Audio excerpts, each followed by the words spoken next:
Queridos amigos, amigas, ¿cómo están? Muy buenos días, son las 9 de la mañana con 8 minutos y llegaron las Guarmis a Radio Pichincha. Y sí, que estamos muchísimas Guarmis muy diversas acá en nuestro programa del día de hoy. Recuerden que pues les hemos ofrecido también este espacio de las Guarmis electoral para que ustedes puedan conocer a las distintas candidatas, sobre todo candidatas que están en las papeletas, tanto en los binomios presidenciales como en las papeletas de asambleístas nacionales y de cada una de las provincias. ¿Cómo estás, Dani? Muy buenos días. Hola, mi Sofi, hola a todas las Guarmis de las personas que se conectan a esta hora por la 95.3. Recuerda que también estamos al tiempo por streaming en las redes sociales de Radio Pichincha. Hay temas fundamentales y si bien ya han de comenzar los haters a decir por qué solo hablamos de mujeres, porque es una prioridad y debe ser siempre una prioridad para los gobiernos. Hay algunas propuestas muy interesantes de algunos partidos, de otros no. Así que bueno, para eso estamos con estas grandes invitadas hoy en esta cabina llenas de Guarmis para poder analizar. Escríbanos también si tiene dudas, cuestionamientos, si quiere conocer más también, quienes podrán ser nuestras próximas autoridades. Así es, vamos a presentarlas entonces y les agradecemos por supuesto por estar aquí, por acceder a este espacio también diverso, ¿no? Donde se pueden contrastar muchas ideas. Está con nosotros la candidata Elsa Guerra, candidata por la Alianza Claro que se puede. Está con nosotros también Gisela Garzón, candidata por el Partido Revolución Ciudadana, y Jimena Borges, candidata por el Partido Sociedad Patriótica, también asambleísta. Así es que muchísimas gracias. Ustedes ven pantalla llena de Guarmis el día de hoy. Por favor, a los odiadores, dense un descanso, diría, sí, ahórrense las palabras, no las vamos a leer porque de verdad que a veces ya las hemos leído, ¿no? Porque se enojan de que hablemos de temas de mujeres y vamos a hablar de los temas del país, sin duda, vamos a hablar de la situación también compleja que se vive en el Ecuador, porque obviamente es una preocupación de todos, de todas, de todes, y hay que incluirnos todos dentro de esta realidad tan compleja que está viviendo nuestro país. ¿A quién no le puede preocupar el tema de la inseguridad? Somos víctimas todos, todas en realidad, y por eso también quería repasar algunos de los titulares y de las situaciones que marcan la agenda de las últimas horas, de los últimos días en nuestro país, ¿no? El incremento de muertes violentas, pues ustedes ya lo conocen, se ha venido duplicando cada año. El año anterior cerramos con más de 4,000, este año parece que obviamente vamos a superar esa cifra también, lo que significa que estamos entre los países más violentos de Latinoamérica, y hablamos, por ejemplo, de que hay alertas de ONU, por ejemplo, nos dicen la ONU alerta el deterioro del sistema penitenciario del Ecuador, insta al gobierno a reformar la justicia penal, a respetar los derechos de las comunidades indígenas también. Otro titular, la Contraloría confirmó que los auditores están a salvo y en las próximas horas brindarán más detalles sobre este operativo, porque la UNACE rescató a funcionarios de la Contraloría secuestrados en Quevedo. Imagínense ustedes leer esos titulares, despertarse con esos titulares en nuestro país, Deni. También, lamentablemente, podemos leer titulares que contienen este año, se dieron 5 atentados en una peluquería en Quito. También en estos casos 11 ciudadanos fueron asesinados, ¿no? La verdad que ojalá las cifras en algún momento realmente nos toquen el corazón y no perdamos esta humanidad, ¿no? Guillermo Rodríguez, director general del SNAI, aseguró que ningún funcionario de la institución está autorizado para tener acercamiento con los privados de libertad. Esto tras la aparición del director de la cárcel de Esmeraldas en un video con los tiguerones, algo espeluznante, ¿no? También llama mucho la atención porque luego el presidente de la República sale y dice no hay ningún pacto, y acto seguido aparecen en videos funcionarios, policías o policías en servicio activo, y luego estas declaraciones que también quisiera que empecemos comentándoles con las candidatas que están hoy con nosotros, ¿no? Lo que había dicho Wagner Bravo, el secretario de Seguridad, había pedido a los candidatos no llegar a la violencia política. Dijo el secretario de Seguridad sobre los atentados en contra de políticos como el asesinato del alcalde de Manta. Escuchemos cuáles fueron sus declaraciones del día de ayer, porque esto ya entra dentro de la coyuntura. Esto es lo que van a afrontar las siguientes autoridades. Lenin, las soluciones a la violencia está institucionalizada, y desde mi punto de vista, con respeto a quienes nos escuchan, es porque hay una baja autoestima y una pérdida de principios y valores de los ecuatorianos, a quienes les corresponda, en donde creemos que la inconducta y lo que era norma de comportamiento ahora es algo normal. realmente nos invita a tener información que se vuelve en inteligencia y determinar cuáles son las posibles causas por lo que estamos viviendo en este momento.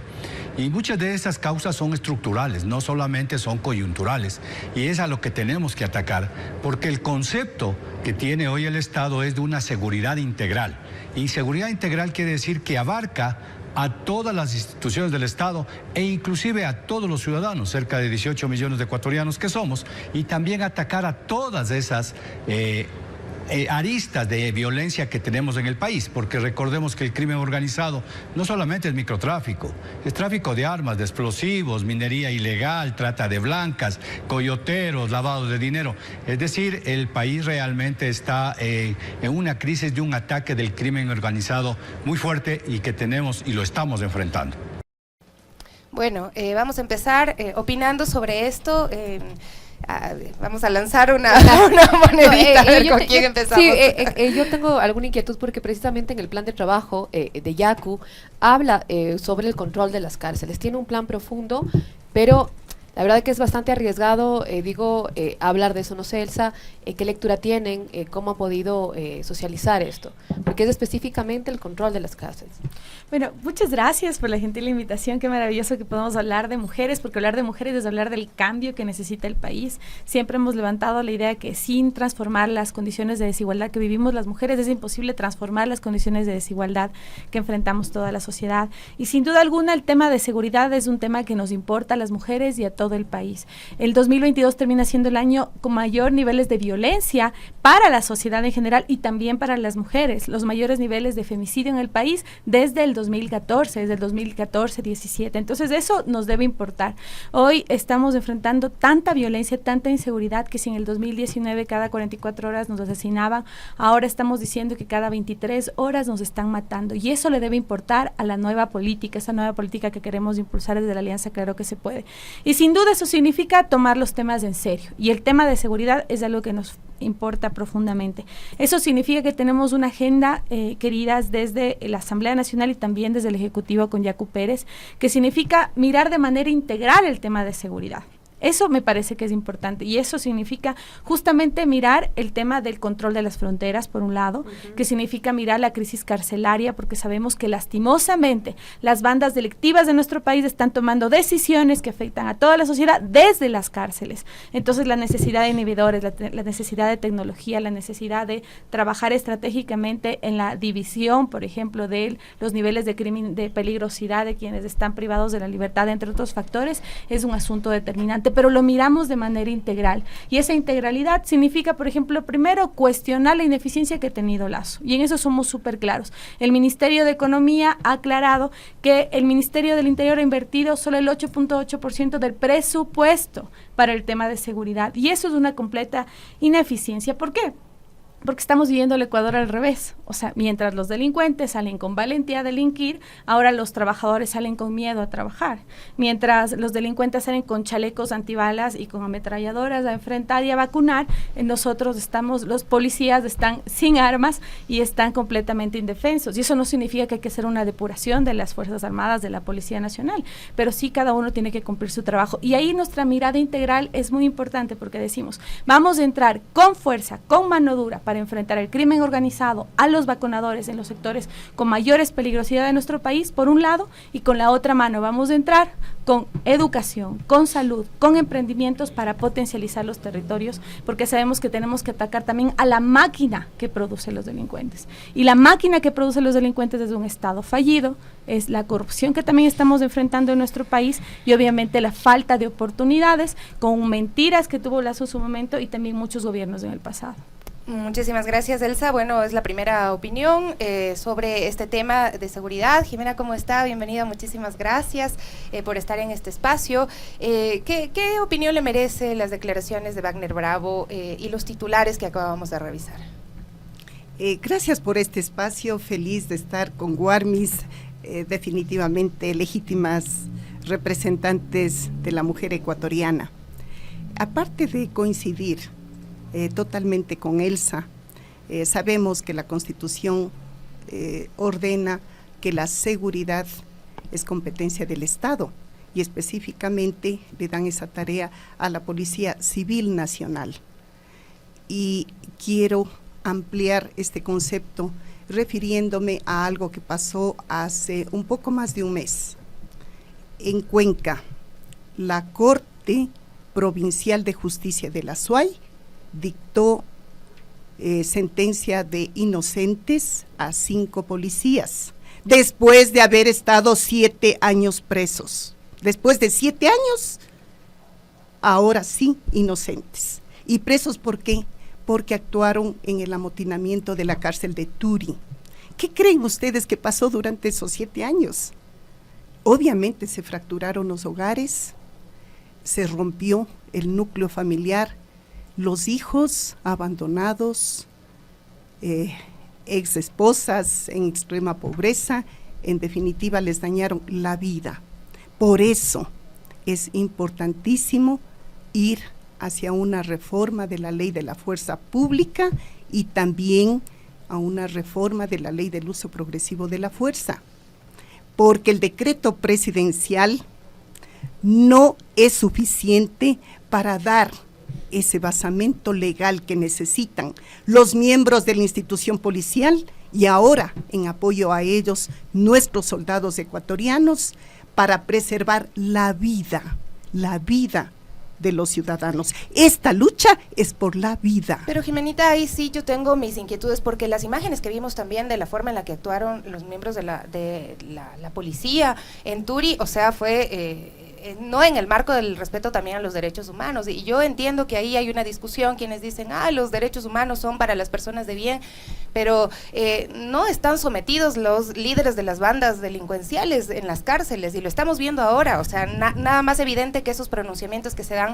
junto a miembros de la misma Policía Nacional. O sea, se somete a los que ya están sometidos, pero a las bandas dentro de las cárceles, porque el que entra a una cárcel no entra a rehabilitarse, entra a ser sometido a este sistema perverso que tenemos en nuestro país. Y donde también, Sofía, solo algo para agregar, para ver las imágenes que vimos que publicó el presidente Guillermo Lasso y el SNAI, al estilo Bukele, de la gente en esa situación de vulnerabilidad, sentados las personas privadas de libertad. Ahí hay personas de la tercera edad que cumplen condenas mínimas y que también han denunciado, se circulan algunos videos de las heridas y de las agresiones que sufren para poder encontrar esa imagen Bukele, ¿no? Lo que no podemos cometer las guarmis es llegar a una generalización que definitivamente es sesgada, es una visión unilateral. Todos sabemos que la moneda tiene 2 caras y tantos casos de elementos policiales, inclusive de Fuerzas Armadas, que han perdido la vida en cumplimiento de una tarea, en cumplimiento de esa labor que desde mi punto de vista es sumamente alta, preservando la seguridad ciudadana y la vida de hombres y de mujeres. Entonces, no podemos tener, vuelvo a repetir, esta visión unilateral de porque se le vio X o Y imágenes. En el caso del amotinamiento de la cárcel de Turi, está muy bien que hayan sido sentenciados durante 7 años. Por favor, pongámonos también en los zapatos de aquellos miembros de la institución policial que no han cometido ningún delito por vestir un uniforme y por estar cumpliendo órdenes que reciben y que van a evitar que se maten entre bandas de criminales. Gisela, te presentamos también a ti, candidata por la Revolución Ciudadana. Cuando escuchas estas declaraciones, porque la verdad que también asusta, ¿no? Hay violencia porque hay baja autoestima y pérdida de principios de los ecuatorianos, lo que escuchábamos que decía Wagner Bravo, el secretario de Seguridad, pero realmente se puede hablar de una baja, no sé, es extraño. Es un tema individual. Ajá. Porque sí pareciera que están tratándolo como que fuera un tema individual, de que cada uno no sabe cómo defenderse o que cada uno se arriesga, ¿no? Lo mismo que nos dicen a las mujeres cuando somos víctimas de violencia, es por qué se arriesgó, es por qué se puso falda, ahora es en norma general los ecuatorianos porque tenemos baja autoestima, no sé. ¿Cuál es tu opinión, Gisela? Hola, buenos días, un saludo a la audiencia de toda la provincia, la del noroccidente, la de los cantones de Pichincha, y un gusto compartir con ustedes este espacio. Diría que me sorprende, pero sin dejar de lado que no hay que perder la capacidad de asombro, no me sorprende cuando del presidente de la República recibimos un tuit que decía, el problema es entre las mafias y ustedes, o los delincuentes y ustedes. Y es eso, ha sido 2 años de buscar culpables en terceros, de su ineptitud, de su inoperancia, de su falta de sentido común, porque a ratos digo, ok, puede ser que no haya experticia en algún tema, pero hay un mínimo de sentido común en el ejercicio mismo de del cargo, de la administración de lo público, y en ese lado, digo, no me sorprende porque siempre han buscado tapar sus culpas buscando un tercero que las asuma. Primero era la Asamblea, después ya no era la Asamblea sino la Corte Constitucional, después ya no era la Corte sino Correa, después ya no era Correa sino el presidente del Consejo de la Judicatura, sino después, y así, uno tras otro, y no han sido capaces de asumir algo que, si no sabían cómo hacerlo, bastaba con revisar los propios libros de los diferentes ministerios, el archivo, y ver que funcionó. Y no que funcionó para darle la razón a una línea política, sino con base en los datos que muestran reducción de cifras, fortalecimiento de la policía, un frente coordinador de la seguridad, un fortalecimiento de la inteligencia dentro de las calles, de las cárceles y en los espacios correspondientes en las calles, es decir, una estructura del Estado que responda en función de las necesidades actuales, entendiendo además que la pandemia marca un antes y un después, tanto en la convivencia ciudadana como también en el incremento del crimen organizado, porque la ciudadanía en general, los trabajadores y trabajadoras tuvieron que aislarse, tuvieron que confinarse, muchos de ellos perdieron el empleo y el gobierno no fue capaz de recuperar siquiera las cifras mínimas prepandemia que el Banco Mundial ha planteado como un límite, como una alternativa para evaluar si efectivamente los países salieron de la crisis económica o no. ¿No es cierto? Eso nos ha dicho el Banco Mundial, ¿ok? La cifra va a ser, la economía creció o no prepandemia. Si llegaron esas mismas cifras post-pandemia, recuperaron la economía. Y el Ecuador no ha llegado a esas cifras. Y nos dicen, ¿no es cierto?, el ministro de Finanzas que la economía fiscal, la macroeconomía está saludable. Pero preguntemos si el bolsillo de la vecina está saludable también o si logra poner un pan en la mesa. Para ahí también entender cómo se nutre y de dónde sale que un día teníamos niños yendo a las escuelas y ahora tenemos niños sicarios. Y si no hay algo que nos conmueva más y nos duela más es eso. Ver a niños de 12, 13 años que en lugar de estar jugando están buscando cómo funciona una pistola. Entonces quizás el autoestima no es el problema, sino la ineptitud. Y ante esta sensación pesimista en general que tiene la ciudadanía en el país, porque no hay esperanza, ¿no es cierto? No hay nada, no nos sentimos seguros, salimos asustados de hacer las cosas, también es culpa de ellos. Y entonces buscar echar la culpa a sus propias sensaciones y a sus propias cosas, no solo que nos ubique en una situación mucho más complicada en términos de trabajo político, sino además nos dejan claras las urgencias. Y las urgencias son efectivamente, con base en las leyes que aprobó la Asamblea antes de la disolución, implementar tanto el tema de uso de la fuerza, es decir, que la policía tenga cómo trabajar, que sea digno su trabajo, porque las unidades de policía comunitaria donde duermen se están cayendo a pedazos, por ejemplo, o porque se gradúan únicamente con un tolete, pero no hay un chaleco, y nos hemos enterado en estos días de campaña que ellos mismos para graduarse tienen que adquirirlo, claro, para poder tenerlo, es decir, el Estado no cumple. Y por su otro lado, la política social, que demora tal vez un poco más en implementarse porque tienes una política pública, en fin, pero que tiene que ir de la mano con reconstituir el Ministerio de Justicia, por ejemplo, porque Justicia normaba la política pública de rehabilitación social, de género, de inclusión y digamos, se coadyuvaba en este esfuerzo por enfrentar la inseguridad y pensar en un ejercicio al mediano plazo, al corto plazo en lo que se puede hacer, declaratorias de emergencia en el sector, en fin, y al mediano plazo política pública que se sostenga y que dé resultados desde lo social. Si no se atiende el foco mismo, que es la pobreza, que es lo que enriquece todas estas redes, entonces no vamos a poder salir adelante, mucho menos pensando que la inseguridad se atiende a balazos, ¿no? Eso es algo no solo que no es cierto, sino que mundialmente no ha dado resultados, sino más bien un enfoque social. Y eso también es algo que, digo, hablo siempre del Banco Mundial porque lo han tenido como ejemplo para tomar las decisiones, pero el propio Banco Mundial ha dicho que para salir de la crisis de la pandemia hay que implementar en política pública social. Y eso en el Ecuador no pasa y los resultados están a la vista. Elsa, Yacu Pérez había dicho en una entrevista que espera que lleguen al menos con un bloque de 40 asambleístas. ¿Qué harían si llegan con ese bloque de asambleístas? ¿Cuáles serían las prioridades en materia legislativa? Bueno, pues sin duda estamos súper contentos y alegres. Yo sé que estamos viviendo una crisis muy compleja en el país y yo quiero, sino también mandar mi abrazo solidario a la provincia de Esmeraldas, a la provincia de Manabí, que perdió también a su alcalde, perdió a una gran deportista, pero sobre todo que hemos perdido vidas humanas que importan, que nos deben importar, y sin duda ese es un compromiso muy importante. Y por eso es que el plan de trabajo que estamos impulsando con Yacu Pérez y con quienes vamos a llegar a la Asamblea Nacional tiene que ver con 4 ejes fundamentales: una seguridad ciudadana, una seguridad económica que es importante en nuestro país, una seguridad que ponga en el centro a la naturaleza, a la posibilidad del cambio de matriz productiva, pensando en que es posible también ser una potencia económica, pero también una potencia ecológica, y finalmente una seguridad ética, porque como la gente somos éticas, honestas, que trabajamos todos los días para sostener a nuestras familias, también queremos luchar contra la corrupción. Y ese ejercicio lo vamos a llevar justamente a la Asamblea Nacional. Tenemos entonces una propuesta, una agenda clara, sabemos que tenemos 1 año, 4 meses para poder hacer nuestro trabajo.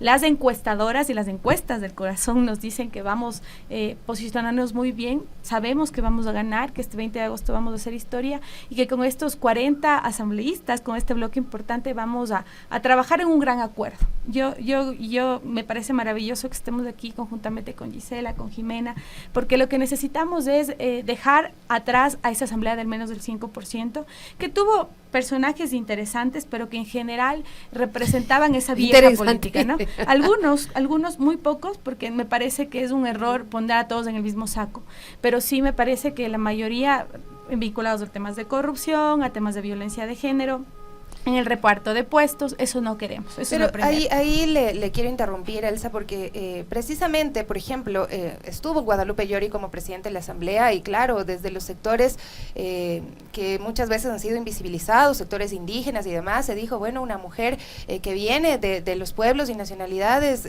va a hacer un cambio y a veces el origen de la persona no implica el cambio. No sé, ahí también a Yacu Pérez cómo le fue, por ejemplo, en la prefectura de Azuay, que bueno, estuvo poco tiempo, pero pudo cambiar, pudo transformar realmente la lógica de la función pública. No creo que tanto, no se pudo ver resultados, por lo menos.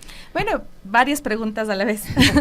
La primera es que siempre será importante que todos los grupos que históricamente han sido excluidos vayan ingresando en los espacios del poder, porque a las mujeres se nos negó la posibilidad de participar en política, primero diciéndonos hace 300 años que no somos ciudadanas, y ahora seguimos viviendo en una especie de subciudadanía en nuestro país. Entonces el hecho de que tengamos una mujer además que represente a la interculturalidad, a ese criterio de la plurinacionalidad de nuestro país, eso es importante, pero no siempre va a ser una garantía, y eso lo hemos discutido entre nosotras todo el tiempo. Por eso además es necesario que la agenda priorice a las mujeres, a los jóvenes, a los distintos pueblos y comunidades y nacionalidades de nuestro país que han sido históricamente excluidos. Eso es una realidad. Lo segundo, en el caso de Yacu ha demostrado que no solo es discurso de la nueva política, sino práctica de la nueva política. Es una persona que ha estado en la defensa de los derechos de las mujeres, de los jóvenes, de la defensa del agua, en la defensa de la naturaleza. Tiene muchísimos proyectos y además muchísimos procesos de lucha social, pero además está capacitado para asumir el espacio de la presidencia, es abogado, tiene 4 posgrados, docente nacional e internacional, y además también cuando estuvo en la prefectura de la Azuay, en el tiempo cumplió con su trabajo, hizo muchos casos emblemáticos y además lo hizo con transparencia. Él no tiene ninguna glosa, ningún proceso de corrupción, y eso también es algo muy importante que queremos visibilizar esta mañana, porque entonces representa a esa nueva política que queremos impulsar. Yo creo que a veces cuando hablamos de los temas de inseguridad o no y decimos hay que aprender del pasado, puede haber actos interesantes, pero también hay que saber que los problemas de inseguridad es un tema estructural que no solo viene del gobierno de Lasso, sino del gobierno de Moreno, de Correa y de otros, que se asentó progresivamente y que ahora tiene los resultados actuales. Y lo mismo hoy queremos impulsar una nueva política y sabemos que no es fácil, pero lo vamos a hacer. Y para responder su primera pregunta, pues es que son varias, pero hay que cumplir con varios elementos. Por un lado, en el tema de seguridad, es la columna vertebral de nuestra propuesta en cierta medida y va a significar la reforma a varias leyes. Al COIP, tenemos que revisar el COIP, tenemos que revisar el CORESCOP y revisar el COTAD, por ejemplo. Esas 3 cuerpos normativos son muy importantes para mirar integralmente el tema de inseguridad. Sobre el tema del COIP, por ejemplo, hay que discutir cómo garantizar mayor celeridad en los procesos, cómo mejorar, por ejemplo, algo que sí pasa en el país, y es que aquellos que delinquen delinquen de cuello blanco, por ejemplo, sigan huyendo del sistema de justicia. Me parece que eso ha provocado que perdamos anualmente 7.600 millones de dólares que podrían ser invertidos en educación, en salud, en trabajo y reactivación económica. En el tema de CORSCOP tenemos que mejorar el papel que cumple la Policía Nacional. Por ejemplo, que realmente la formación significa que se conviertan en especialistas para enfrentar el crimen organizado, pero también en expertos para prevenir el delito. Necesitamos urgentemente un plan de desarme del crimen organizado en el país. Nosotros hace algunos meses atrás ya presentamos ante la Corte Constitucional una demanda de inconstitucionalidad de ese decreto que nosotros le hemos denominado el sálvese quien pueda, que dice: ustedes, ciudadanía, defiéndanse solitos, tengan armas y bronquéense entre ustedes porque a nosotros no nos importa. Hemos presentado la demanda de inconstitucionalidad y más bien queremos impulsar un plan de desarme. Y para cerrar, necesitamos además, por ejemplo, impulsar una ley general de víctimas, porque muchas veces hablamos de los delincuentes, pero no de las víctimas de la delincuencia, de aquellos niños que han perdido a sus madres, de aquellas madres que han perdido a sus hijos, y hoy tenemos que garantizar verdad, justicia y reparación. Vamos a hacer una pausa muy corta y enseguida regresamos, amigos. 9:35 de la mañana, seguimos aquí en las Guarmis del Barrio analizando las propuestas también de los candidatos y candidatas a estos nuevos puestos tan importantes para el país y al candidato a la Asamblea Nacional. Yo le escuchaba a Elsa, pero le veía sus reacciones, Jimena, porque bueno, usted tiene ya una experiencia mucho más amplia, y eso es lo que a mí me surgía mientras te escuchaba también. Sí, yo también estaba pensando lo mismo. porque claro, nos veía con cara de chamas, tal vez, no sé, pero digo, lo que quiero no, estas guambras, no, pero lo que quiero es soñador. Jimena, hay una propuesta, ustedes están en alianza con el Partido Social Cristiano, que si bien topa sobre los derechos de las mujeres, ¿qué visión tiene usted de esto? Digo porque evidentemente cuando usted comenzó la política, no sé, yo era muy pequeña, no recuerdo mucho, pero no sé si estas discusiones... Yo sí le conocí a la Jimenita en la asamblea... Pero en el Congreso en ese tiempo alguna vez le vi nomás, ¿no? Pero existían estas discusiones. No joven, yo tampoco. ¿Cómo ve usted la propuesta de las mujeres? ¿Cómo hay realmente un cambio durante su experiencia de todos estos años? Porque lo hemos visto también a Lucio, la verdad que él ha interactuado bastante en las redes sociales y ha propuesto ciertas cosas que usted también se ha hecho viral. Y de alguna forma ha dicho que está aprendiendo, le ha tocado decir que necesita capacitarse sobre esos temas. ¿Usted cómo lo percibe también? Es válido este momento aclarar que nosotros no tenemos alianza con el Partido Social Cristiano, simplemente coincidimos en auspiciar la candidatura de Jan Topic a la presidencia, igual que lo hace el movimiento Centro Democrático Lista 1. Definitivamente cada uno va con sus listas independientes, tanto a nivel nacional como a nivel provincial y de cada uno de los Pero de llegar a ganar, ¿se harán cargo del Jan Topic o no? ¿Serán cargo del CBD o no? Yo quiero sacar puntos de encuentro porque estoy segura que las que estamos aquí presentes vamos a coincidir plenamente en que este alto nivel delincuencial que ha desbordado todos los límites se combate primariamente con el trabajo, con las oportunidades de tener un empleo, una retribución salarial. Y por eso Sociedad Patriótica tiene dentro de su compromiso de plan de trabajo dentro de la legislatura el crear un marco legal para que el Ecuador se convierta en un centro financiero internacional, centro tecnológico, gastronómico y cultural. ¿Qué significa esto?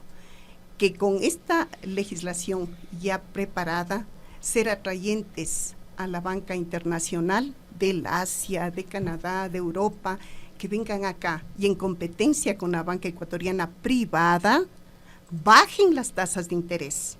Solamente así fortalecemos la dolarización, pero más allá de eso, damos facilidad para que nuestros emprendedores, nuestros microempresarios puedan acceder a estos préstamos baratos, flexibles, que van a ser la oportunidad no solo de tener un recurso económico para sus familias, sino para generar más plazas de empleo. Centro tecnológico, tal vez somos muy idealistas, pero quisiéramos ser también esta gran bodega donde nos pongan en mente las grandes empresas como Tesla, como Google, para que vengan acá y a través de la transferencia tecnológica y valiéndonos de este recurso humano inmejorable que son nuestros jóvenes, toda esa generación millennial, centennial, generación Z, que definitivamente han dado un salto en la tecnología porque vienen con el chip incluido, puedan tener ahí esas fuentes de trabajo. Centro gastronómico, porque nuestra diversidad de regiones también ha dado lugar a una diversidad de alimentación, tanto en la costa como en la sierra, en el oriente, que no tenemos nada que envidiar a otros países que se han hecho mundialmente conocidos. Y voy a dar un simple ejemplo, el ceviche peruano. El ceviche peruano que me imagino a algunos de los presentes les gustará. En lo personal, creo que nuestro ceviche ecuatoriano es muy superior y tenemos muchísimas cosas que brindar al mundo, que exportar nuestro cacao, pero ya con producto completo, no solamente dar la fruta, sino todo. Y también centro cultural, porque debemos reconocer que justamente estas nuevas generaciones son las que han dado el privilegio a todas las demostraciones de arte y cultura, no solo en la música, sino también en el cine, en la producción audiovisual y también en todo lo que es producción, postproducción.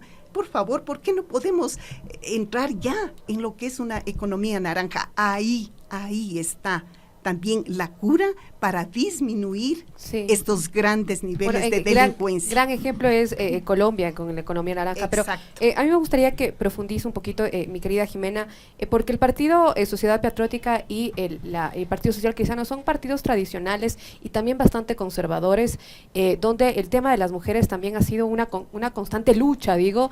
Por eso me gustaría saber su visión sobre las propuestas que tiene el partido. Dice que no es una alianza que ustedes respaldan, pero ¿de qué manera trabajarán por las mujeres? Y a usted como mujer le ha tocado pasar, me imagino, también las duras y las maduras dentro de su partido. Recordemos que en alguna oportunidad usted incluso se salió de Sociedad Patriótica, una reconciliación con el partido.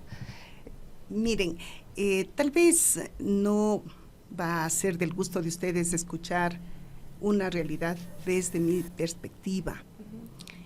Aquí se señala como que las mujeres hemos tenido impedimento para el ejercicio político y desde mi punto de vista no es así. Y está bien que el Código de la Democracia y las exigencias de ir en este porcentaje progresivo para asegurar justamente el ejercicio político con todos sus derechos para las mujeres. Está muy bien, pero creo yo que muchas de las tiendas y organizaciones políticas no han cerrado las puertas a la mujer.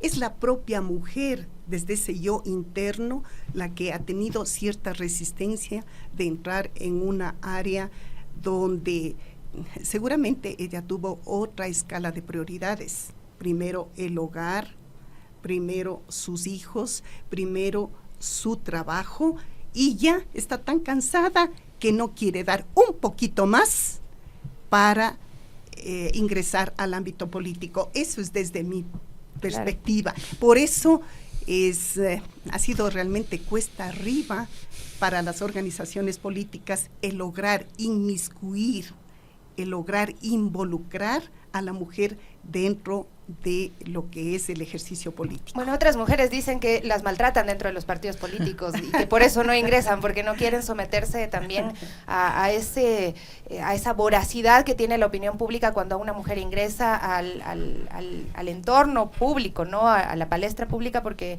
le atacan por todo, le atacan por el marido, porque si tiene muchos hijos, porque si se graduó tarde, porque si esto, un montón de cosas, o si no los tiene. Entonces, o sea, hay muchas mujeres que dicen, no, más bien es por eso, no sé, Giselle. Daniela, ¿usted cómo le ha sido el ingreso a la política? Bueno, yo estoy militando en mi organización desde que tengo 15 años, por una decisión, digo, mía de formar parte de la estructura, porque creo en este proyecto político y porque encontré un espacio donde comulgo ideas, luchas, he ido viendo y aprendiendo la evolución de varios momentos. Quizás para mí uno de los momentos más enriquecedores y a la vez más difíciles fue el debate interno respecto al aborto por violación, por ejemplo, porque mi postura es absolutamente clara respecto a eso. No solo que yo pienso que el aborto debe ser por violación, sino debe ser una posibilidad libre, pero digo, nos ha permitido un aprendizaje importante y también entender que en las zonas rurales falta mucho por trabajar y allí hay lideresas valiosísimas que por supuesto tienen que decidir entre el pan de la mesa y salir a hacer políticas, y no significa que no quieran, significa que no pueden porque se les vuelve más complicado al tener únicamente sobre sus hombros el peso de la casa y las tareas de cuidado, entonces asumir otro espacio, porque además pueden estar sometidas a violencia patrimonial y depender del salario de su pareja, es decir, son tales las realidades fuera de la ciudad, y ni siquiera tanto fuera de la ciudad, en los extremos mismos de Quito, que tienen otra dinámica y otro comportamiento, y no significa que no quieran hacer política, significa que sus propias condiciones, y ahora mucho más ahondadas con lo que está pasando de manera social o en materia social, se vuelve mucho más complicado la presencia.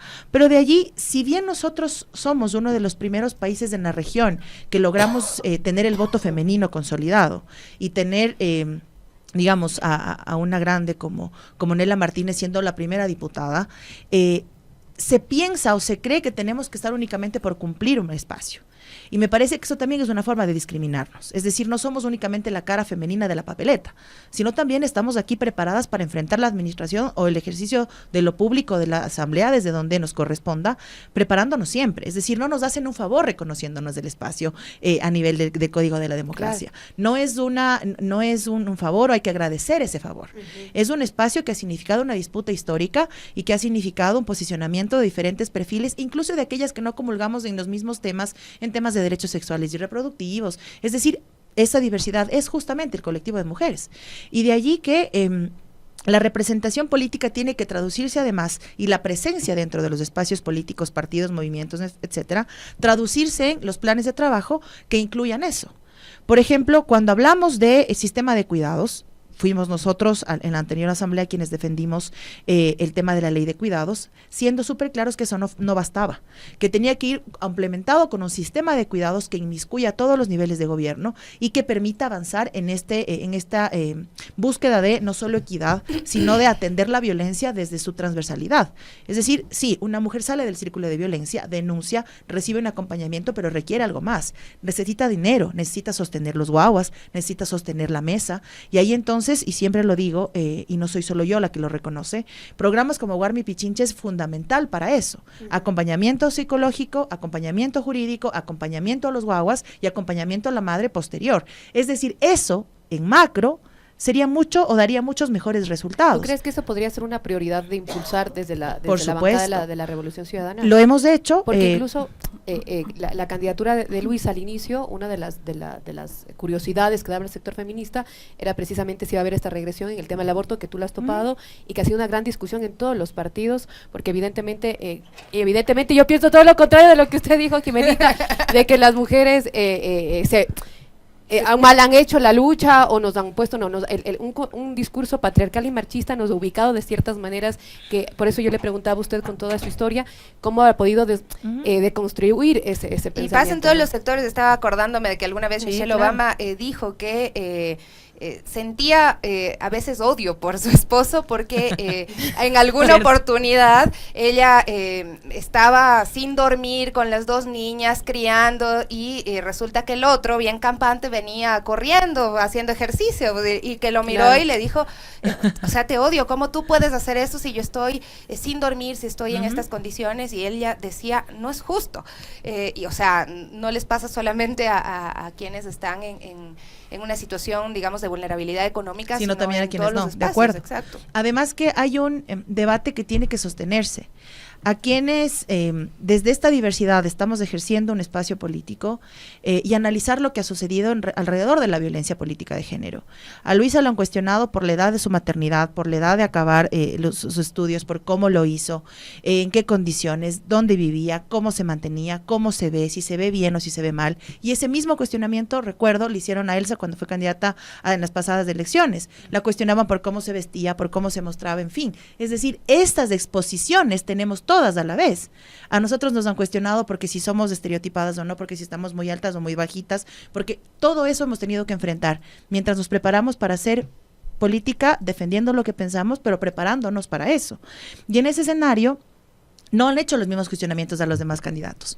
O yo hasta ahora no he escuchado que le hayan preguntado a un Bolívar Armijos qué piensa sobre el aborto, o a un Jan Topic qué piensa sobre los derechos sexuales, o al propio Otto qué está pensando sobre este tema, o cómo va a plantearlo, o de qué manera va a enfocarlo. Porque en este momento, enfrentar el problema de violencia sin perspectiva de género nos va a violentar el doble. Sí, pensar que únicamente hay que armar a la policía y que la policía tiene que salir desconociendo que en casa nos golpean todos los días o que una muere cada 23 horas, es no atender la violencia en su conjunto.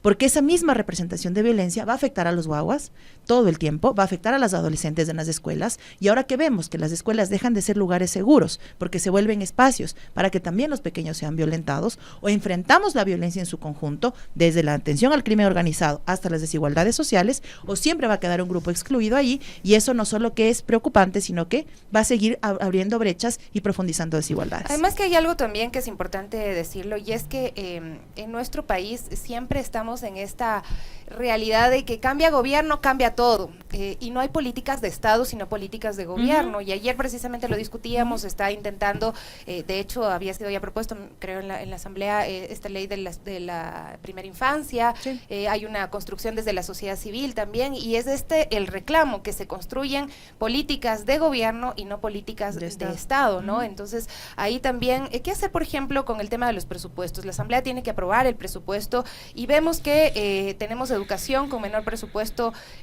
que otros temas, los subsidios, por ejemplo. Secretaría de la Mujer, 33% apenas de ejecución en este Claro, claro, una cosa es el presupuesto asignado y otra cosa es encima la ejecución, ¿no? Que también es bajísima. Entonces a veces ni siquiera es falta de recursos, sino que no les da la gana de hacer nada.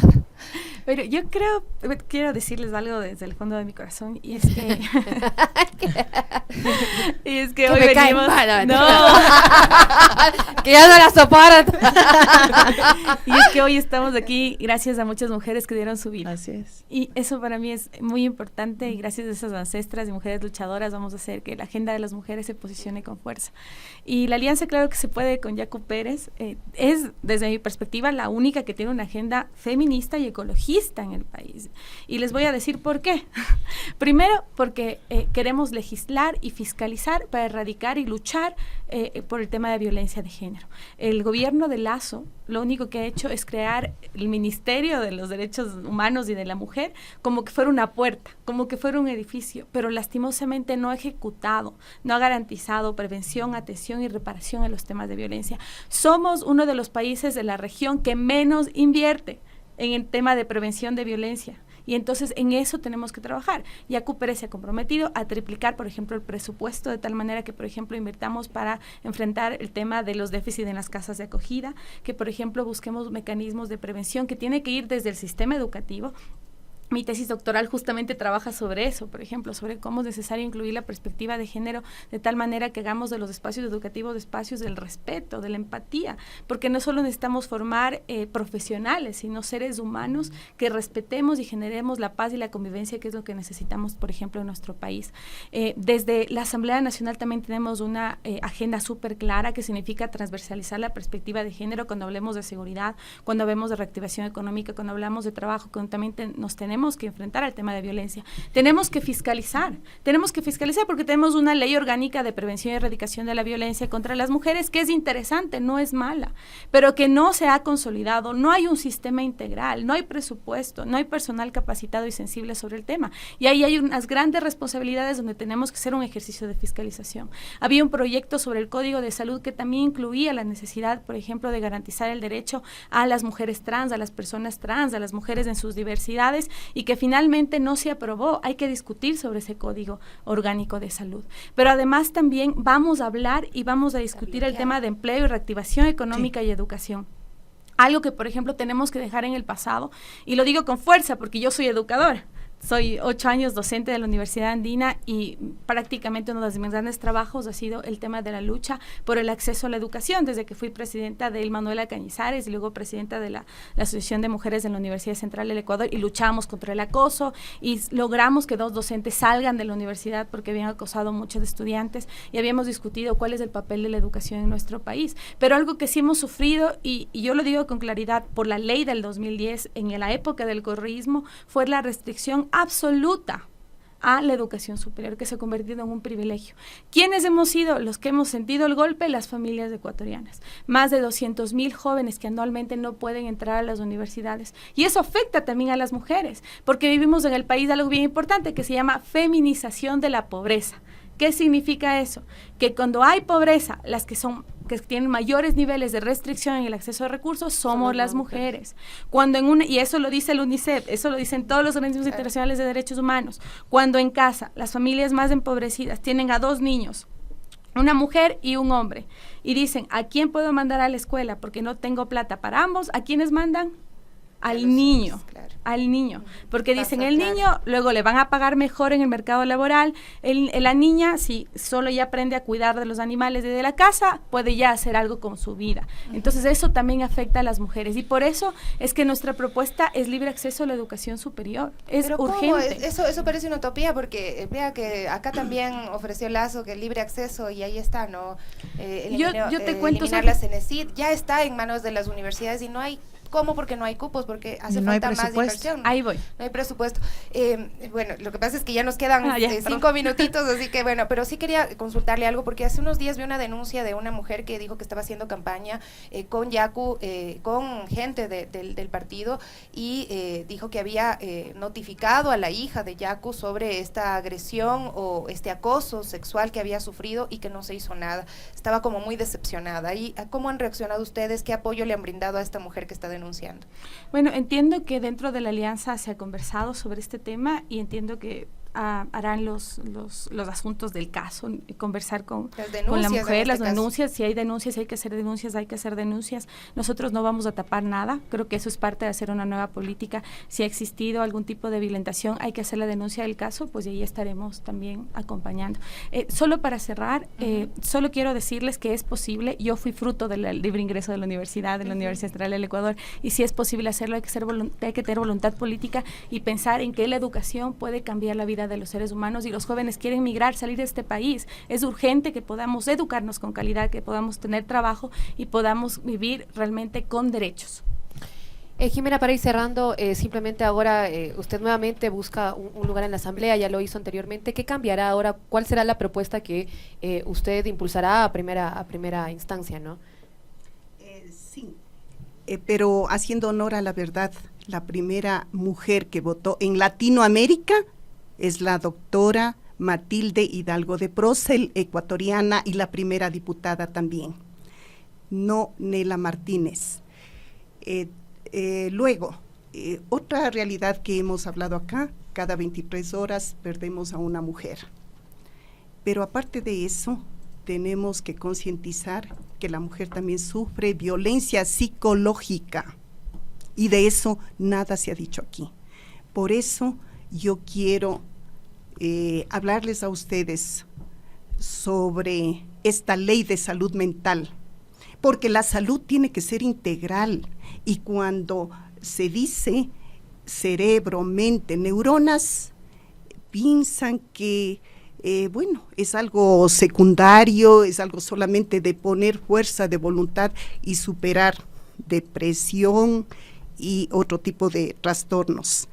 La salud mental es fundamental, y mucho más para la mujer, que, como estamos reconociendo, a veces llevamos una doble carga, y no es justo que esta ley, que ya fue aprobada, pasó primero, segundo debate, fue aprobada, mandaron al presidente inepto, negligente e irresponsable, lo vete lo vete parcialmente y retorna a la Secretaría de la Asamblea. Ahí reposa.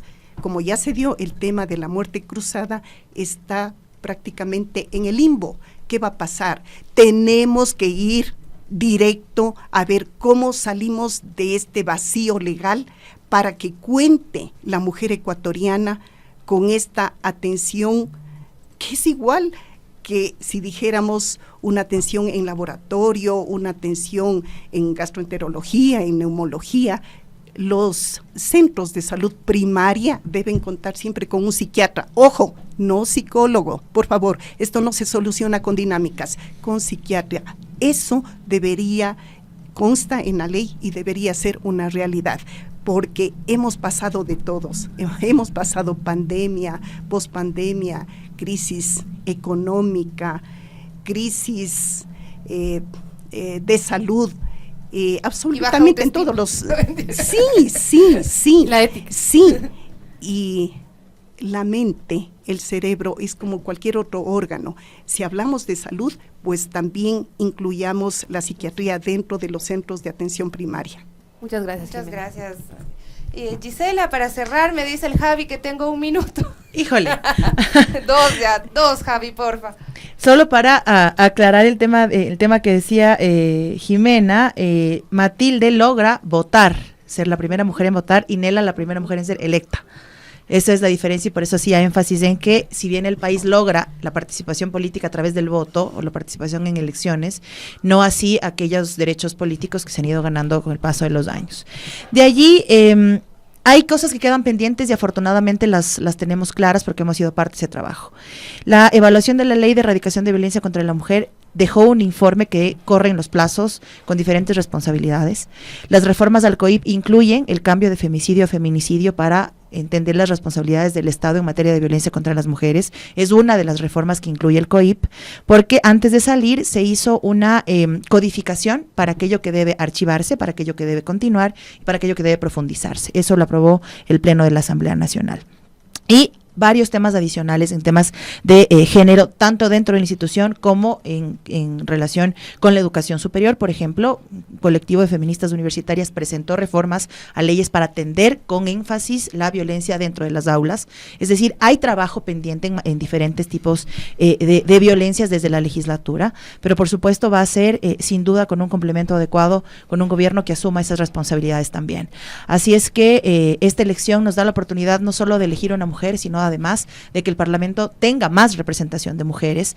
Hay más mujeres liderando listas y eso también es importante, sin dejar de reconocer que el hecho de ser mujer no garantiza una perspectiva de género, y esa misma diversidad hará que el debate se nutra para que logremos al final de cuentas lo que tanto aspiramos, que es algún día alcanzar una vida libre de violencia y que sea el Estado el que nos garantice esa tranquilidad y ese derecho a vivir en paz.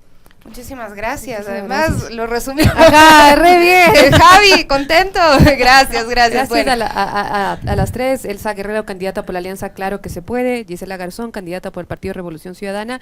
Y Jimena Borges, candidata por el Partido Sociedad Patriótica, que posiblemente serán nuestras próximas representantes en la Asamblea Nacional. Así que, bueno, también hay un ejercicio ciudadano de informarse y de tomar su criterio final. Y cuando ¿no? sean asambleístas, esperemos que vengan. Ajá, no, y camino me saque porque tengo una habilidad para que me...